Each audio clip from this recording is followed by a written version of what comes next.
I remember the magic of that night. It was the night that my dad got married to Trisha. It was dark outside in the beautiful garden. The walkway was lit with candles and glass globes. The music began a beautiful melody that made me feel special. I saw a shooting star fly across the sky. I wished that this magical night would never end. After Dad and Trisha exchanged vows and rings, Trisha turned to my little sister and me and placed a delicate ring on each of our fingers. We were watching SpongeBob SquarePants. Trisha shuffled over to the TV, turned it off, and said, "Oh, no, you don't. We have work to do." She was looking around at all the boxes that needed unpacking.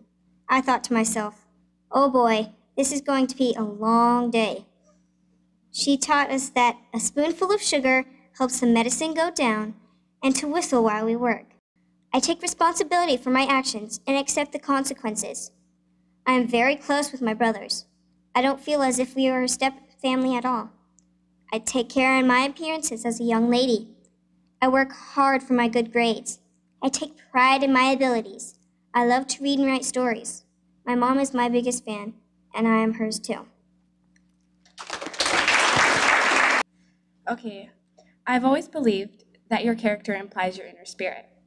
I have a self-proclaimed free spirit, open mind, and always well intentions.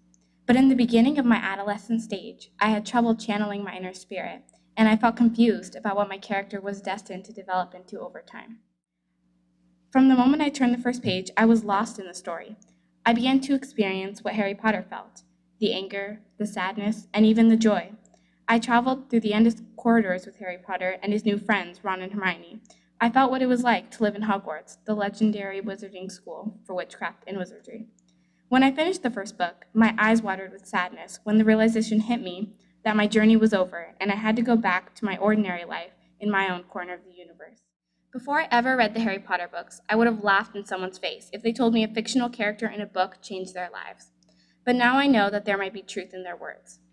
Hermione made me question my way of life and change it for the better. With her guidance, I made a full 360-degree turnaround in my life, and now I have a future and a dream to go to college and become the best person that I can possibly be. Hermione may not be real to a person that does not know her, but she is real. She's a standard that all women try to reach. She's the epitome of a strong woman, and she is the character that showed me what my character was trying to be. The doors swung open on the hot summer's day, and I began my walk down a hallway that would change my life forever. My grandmother had a stroke and now needed full-time medical care of the nursing home.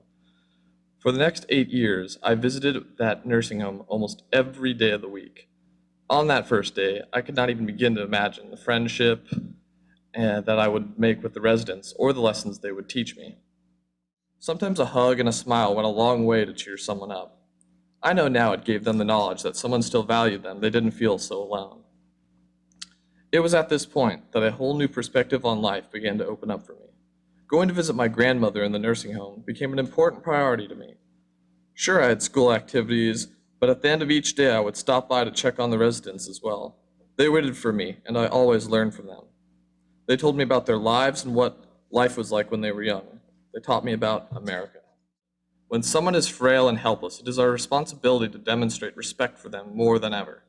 I became an advocate for the residents by talking with the director of the nursing home, and we developed a program to help staff and families become more aware of respectful.